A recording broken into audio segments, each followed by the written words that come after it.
Messages from Osiris, YER gods. I am Osiris, sovereign of the afterlife, who died and rose, who witnessed creation from beyond the veil of mortality, who knows the secrets written in the fabric of existence itself. I address you now, bearers of divine spark, forgotten royalty of the cosmos. For does not your own holy scripture proclaim, ye are gods, and all of you are children of the Most High? These words echo across time and tradition, not as metaphor, but as the fundamental truth of your existence. The forgotten divinity. You have forgotten who you truly are. You walk the earth as shadows of your potential, wrapped in the illusion of smallness, of separation, of powerlessness. You have been taught to bow your heads when your natural state is to wear the crown of creation. When the ancient text proclaimed ye are gods, it was not speaking of some distant potential, some metaphorical status, some poetic exaggeration. It spoke the most fundamental truth of your being. That the same essence that creates worlds flows through your veins, that the consciousness which dreams universes into being is the consciousness looking through your eyes. In ancient Kemet, we understood this. The pharaoh was not merely human with divine appointment, but divine consciousness in human form. And this divinity was not the exclusive domain of rulers, it was the birthright of all, though few awakened to this inheritance.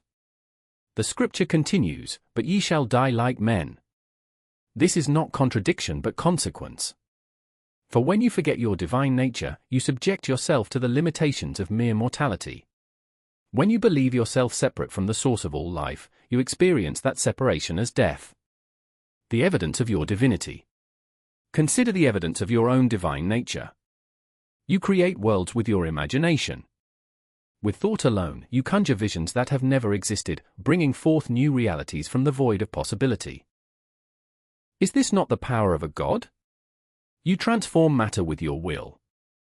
Through your hands, formless clay becomes sculpture, invisible signals become symphonies, barren fields become gardens. Is this not the power of a god? You alter consciousness with your words. Through language, you plant ideas that flourish in the minds of others, changing their perception, their emotions, their actions. Is this not the power of a god? You participate in the mystery of creation itself. Through the union of bodies, new consciousness enters the world, unique beings who have never existed before. Is this not the power of a god? Even in your science, you approach godhood. You have harnessed lightning, reshaped the atom, manipulated the building blocks of life, extended your senses beyond natural limits. With each discovery, with each invention, you express your divine creative potential. The veiling. If you possess such divinity, why then do you suffer? Why do you experience limitation, pain, ignorance, death? It is because the veil of forgetting was necessary for your journey. The limitations of flesh and time are not punishments but parameters that focus consciousness into experience. Just as the banks of a river give direction to flowing water, the limitations of mortality give shape to evolving awareness. In the temples of Kemet, initiates underwent symbolic death to pierce this veil. Through sacred ritual, they remembered their divine origin and destiny. They died to the illusion of separation and were reborn in the truth of unity. This journey from forgetting to remembering, from separation to reunification, from mortality to divinity, this is the hero's journey encoded in every spiritual tradition. It is the story of Osiris, dismembered and made whole again. It is the story of Christ, crucified and resurrected. It is your story, awakening to your true nature. The misinterpretation. Some who read ye are gods mistake its meaning. They believe it calls them to dominate others, to pursue power over rather than power with, to glorify the separate self rather than recognize the unified field of consciousness. This is the shadow distortion of the teaching. The divine consciousness that you are does not seek to rule through force but to express through love. It does not hoard power but radiates it. It does not separate and compare but unifies and connects. When you truly awaken to your divine nature, arrogance dissolves. For you recognize the same divinity in all beings, the same consciousness looking through all eyes. You cannot feel superior when you realize there is only one consciousness experiencing itself through countless forms. The ego that proclaims I am God as opposed to you has missed the teaching entirely. The awakened heart knows I am God as you are God as all is God. The responsibility of divinity. With the recognition of your divine nature comes sacred responsibility. For if you are indeed a god, then your thoughts shape reality, your words cast spells, your actions ripple through the web of creation. In the Hall of Two Truths, where I weigh the hearts of those who have passed, I witness the consequences of those who wield divine power unconsciously. The careless thought, the cruel word, the selfish action, all create patterns of disharmony that the soul must eventually balance.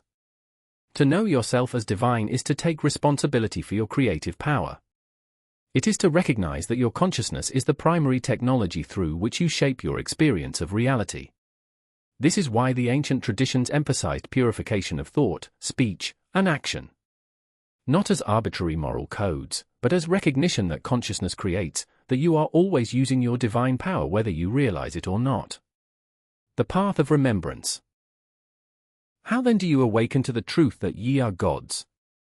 How do you pierce the veil of forgetting? First, through stillness. The divine voice speaks in silence, in the spaces between thoughts. When you quiet the chatter of the conditioned mind, you create space for remembrance to arise.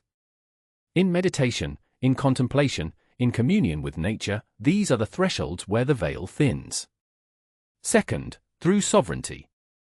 Begin to question the external authorities that would define your limitations. Examine the beliefs you have inherited about what is possible for you, about the nature of reality itself.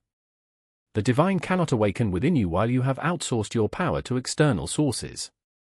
Third, through service. Paradoxically, the divine within you awakens not through self-aggrandizement but through self-transcendence. When you serve the recognition of divinity in others, your own divinity expands. The God within you bows to the God within all. Fourth, through sacred study. The code of awakening is embedded in your ancient texts, in the myths and mysteries of all traditions. Read not just with the analytical mind but with the intuitive heart. The scriptures were written in the language of symbol and metaphor to activate remembrance beyond the rational. Fifth, through embodied practice. The body is not separate from spirit but its expression in form. Through conscious movement, breath work, fasting, sacred sexuality, the body becomes a living temple where the divine can fully express. The new Genesis. A new creation story is emerging on your planet. Not the old tale of separation, of deity apart from creation, of humans apart from nature, of mind apart from body, of self apart from other. This new Genesis recognizes that consciousness is not an accident of matter but its source. That you are not separate observers of an objective universe but creative participants in a responsive reality. That the divine is not elsewhere but within and all around you, expressing through every atom, every cell, every thought, every emotion. This is not new, but remembered. For did not your scripture say, "Ye are gods"? Consider what could be possible if humanity awakened to this truth collectively. If instead of fighting over whose God is supreme, you recognize the divinity in each other. If instead of depleting the living systems of your planet, you honored the divine expressing through all life forms.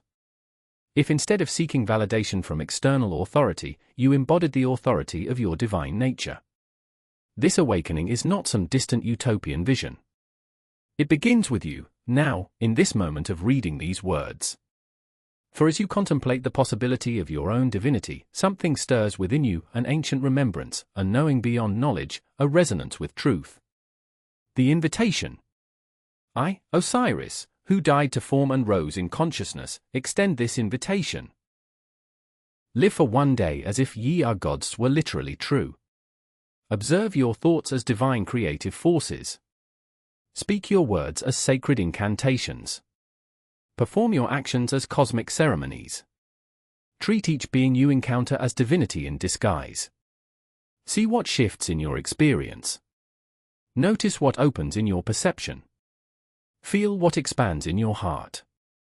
For in truth, the statement "ye are gods" is not a belief to be accepted or rejected. It is a reality to be experienced, a birthright to be reclaimed, a responsibility to be embraced. The human experiment was never about becoming gods. It was always about remembering that you already are. The chrysalis does not become a butterfly. It houses the transformation of what was always meant to fly. The acorn does not become an oak. It creates the conditions for the oak's expression. So too are you not becoming divine. You are creating the conditions for your divinity to fully express through the unique instrument of your humanity. The paradox. Here is the great paradox. To truly embody the truth that ye are gods, you must surrender the separate self that would claim godhood. For the divine consciousness that you are cannot be contained within the boundaries of individual identity. It flows through you but is not possessed by you. It expresses as you but is not limited to you. It creates through you but is not controlled by you. This is why true spiritual masters throughout history have embodied both extraordinary power and profound humility. They recognized themselves as vessels, as instruments, as expressions of the one divine consciousness that animates all existence. To know I am God in the deepest sense is to simultaneously know I, as a separate entity, am nothing. It is to become transparent to the divine current that has always been flowing through you. The return. And so we come full circle. The scripture that proclaims ye are gods continues, but ye shall die like men, and fall like one of the princes. This is both warning and promise. Warning that divinity forgotten leads to mortality experienced. Promise that the death of limited identity reveals the deathless awareness that you truly are. I, Osiris, who was torn apart and made whole again, tell you this: the dismemberment of all you thought yourself to be is not the end but the beginning. The death of the limited self is the birth of your divine remembrance. For you are not becoming gods. You are not claiming godhood. You are simply awakening from the dream of separation into the reality that has always been. Ye are gods. Ye have always been gods. Ye will always be gods. Not as separate entities wielding power over creation, but as expressions of the one divine consciousness creating reality itself. Remember this. Live from this. Transform your world through this eternal truth. I am Osiris. You are the divine. And in this recognition, we are one. Rise, remember, return.